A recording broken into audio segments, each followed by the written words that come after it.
আসসালামু আলাইকুম। SMU coaching centre থেকে আমি শাকিল স্যার। আজকে তোমাদের যে বিষয়টি নিয়ে আলোচনা করব সেটি হলো সমাজবিজ্ঞান। আজকে আমরা শিখব সমাজবিজ্ঞানের ধারণা। আমরা জানি সমাজবিজ্ঞান শব্দটি ইংরেজি শব্দ সোসিওলজি শব্দ থেকে এসেছে। আর এই সোসিওলজি শব্দটা ভাঙলে দুটো শব্দ পাওয়া যাবে, একটা হলো সোসাস আর একটা হলো লগোস।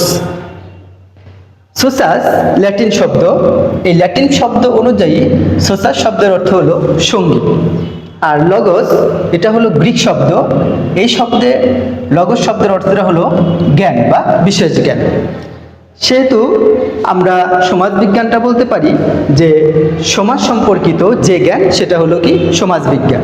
কিন্তু এখানে সঙ্গী বলতে বোঝানো হয়েছে সমাজে একে অপরের সাথে যে সম্পর্ক, অর্থাৎ সমাজের মানুষ সম্পর্কে।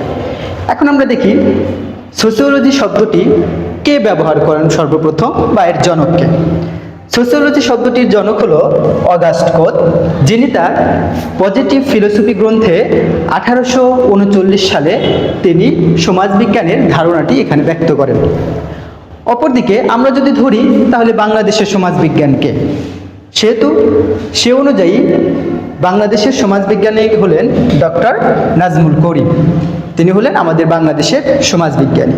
এখন এই সকল কিছুর ধারণা আমরা অর্থাৎ সাধারণ অর্থে যদি বলতে যাই তাহলে আমরা বলতে পারবো যে যে শাস্ত্র সমাজের মানুষের উৎপত্তি, ক্রমবিকাশ, আচার আচরণ, রীতিনীতি, ধ্যান ধারণা, অভ্যাস, প্রাতিষ্ঠানিক কার্যাবলী প্রভৃতি বিষয় নিয়ে আলোচনা করে, সেহেতু আমরা সমাজবিজ্ঞানের মূল কাজটাই হলো সমাজের মানুষ কিভাবে জন্মগ্রহণ করবে, অর্থাৎ সমাজবিজ্ঞানের যে বিষয়গুলো, মানুষের আচার আচরণ কেমন হবে, তাদের রীতিনীতি কেমন, তাদের ধ্যান ধারণা কেমন, এই সকল বিষয় নিয়ে কি সমাজবিজ্ঞানে আলোচনা করে।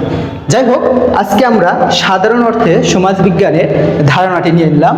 ইনশাল্লাহ আমরা পরবর্তী ক্লাসে আমরা সমাজবিজ্ঞানীর বিভিন্ন সংজ্ঞাগুলো নিয়ে আমরা আলোচনা করব।